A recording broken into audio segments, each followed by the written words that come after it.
चलो कर दे चालू रहता।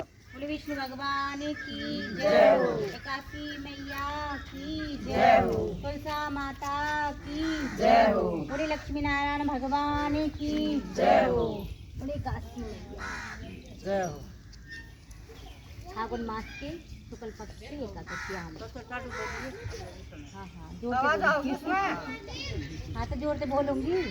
माइक दे देती मुँह तुम्हें सही है, माइक मिल गया तो राम जी ने जी माइक दे रखी है। मानधाता जी बोले, हे वशिष्ठ जी, यदि आप मुझ पर प्रसन्न हो तो आमला व्रत की कथा कहिए जिससे मेरा कल्याण हो। वशिष्ठ जी बोले, हे राजन, सब व्रतों में उत्तम और अंत में मोक्ष देने वाला आमला एकादशी का वर्णन कहता हूँ। यह फागुन मास के शुक्ल पक्ष में होता है। इस व्रत का पुण्य 1000 गोदान के फल के बराबर है।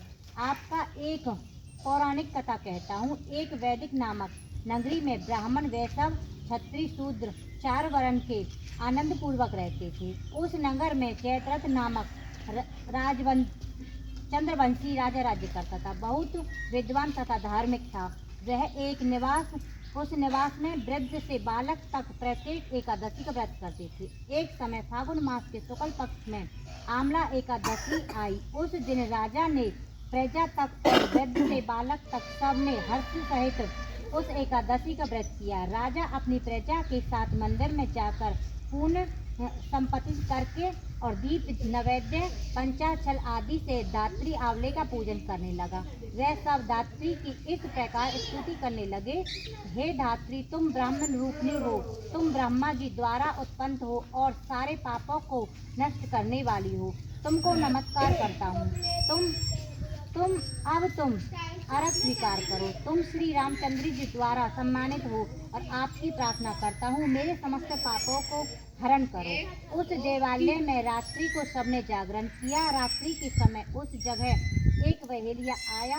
वह महापापी तथा दुराचारी था। वह भूखा प्यासा तथा उस जगह विष्णु भगवान की कथा और एकादशी महात्म्य को सुनने लगा।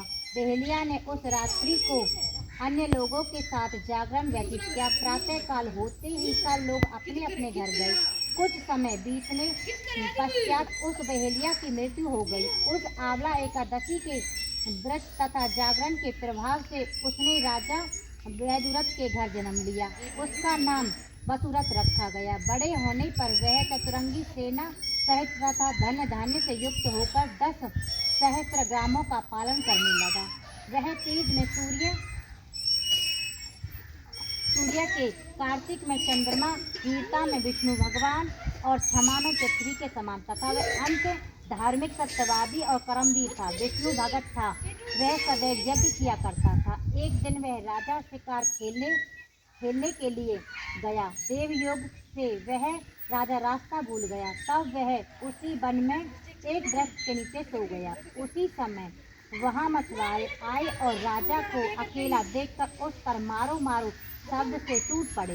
वह मछुआरे कहने लगे, यह दुष्ट राजा ने हमारे संबंधियों को मारा तथा देश निकाला दिया, अतः इसे अवश्य ही मारना चाहिए। ऐसा कहकर वह मछुआरे उस पर शस्त्र का प्रहार करने लगे।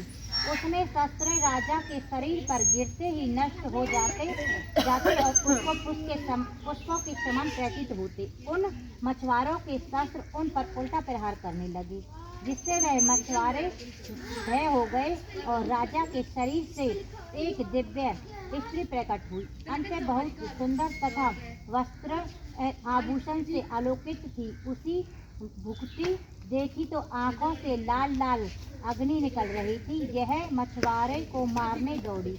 समस्त मछुआरों को काल के गाल में पहुंचा दिया। अब राजा जागा तब मछुआरों को मरा हुआ देखकर सोचने लगा कि इन शत्रुओं को किसने मारा है।